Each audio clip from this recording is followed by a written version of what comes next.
পানির ওপর যেন বড় বাজি ধরেছে টয়োটা। গাড়ির ইঞ্জিনের জন্য সবচেয়ে ক্ষতিকর পদার্থ হচ্ছে পানি, যা ভুলেও ইঞ্জিনে প্রবেশ করলে ইঞ্জিন অকেজো হয়ে যায়। সেই পানি হবে ইঞ্জিনের জ্বালানি, পানি দিয়েই চলবে গাড়ি। আবার গাড়ির এক্সিস্টর থেকে ধোঁয়ার পরিবর্তে পানি বের হবে, সেই পানি পুনরায় ব্যবহার করা যাবে জ্বালানি হিসেবে, এমনটাই জানিয়েছে নির্মাতা কোম্পানি। সম্প্রতি গাড়ি নির্মাতা কোম্পানি টয়োটা পানি চালিত গাড়ির ইঞ্জিন তৈরি করতে সক্ষম হয়েছে। পানি থেকে হাইড্রোজেন আলাদা করে তা জ্বালানি হিসেবে ব্যবহার করবে। যেহেতু হাইড্রোজেন উচ্চমাত্রার দাহ্য পদার্থ, তাই অনায়াসেই চলবে গাড়ি।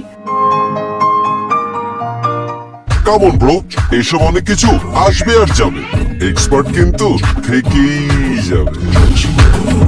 এর আগে অনেকে পানি চালিত গাড়ি তৈরির চেষ্টা করেছে, তবে বিভিন্ন সমস্যার জন্য সে গাড়ি বা ইঞ্জিন আলোর মুখ দেখেনি। এবার সেই সমস্যার সমাধান করলো টয়োটা ইঞ্জিনিয়ার্সরা। পানি চালিত ইঞ্জিন আবিষ্কার করে গাড়ি জগৎকে চমকে দিয়েছে প্রতিষ্ঠানটি। তারা গ্যাস, তেল ও হাইড্রোজেন চালিত ইঞ্জিনের ভালো দিকগুলোর সমন্বয়ে একটি নতুন ইঞ্জিন তৈরি করেছে।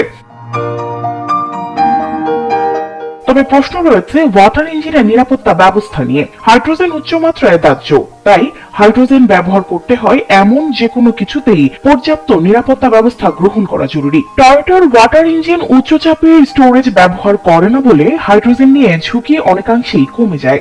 গাড়ির ইঞ্জিনে হাইড্রোজেনের সংরক্ষণ করতেও যথেষ্ট নিরাপত্তা অবলম্বন করা হয়েছে, অন্তত এমনটাই দাবি করেছে টয়োটা।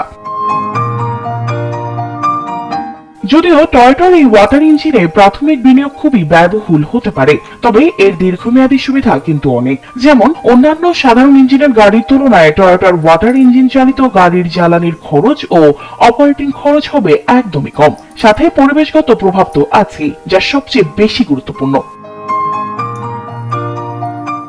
2027 সালের মধ্যে বাণিজ্যিকভাবে এর পরীক্ষামূলক ব্যবহার পরিকল্পনা রয়েছে প্রতিষ্ঠানটির। 2030 সালের মধ্যে এটি সাধারণ ক্রেতার জন্য বাজারে আসবে। এটি সফল হলে একটি যুগান্তকারী পরিবর্তন হতে পারে। পৃথিবীর ইতিহাসে প্রথম ইলেকট্রিক হাইব্রিড গাড়ি বাজারে আনা টয়োটা যেন আরো একবার ইতিহাস নতুন করে লিখছে এই টয়োটার ইঞ্জিন চালিত গাড়ির মাধ্যমে।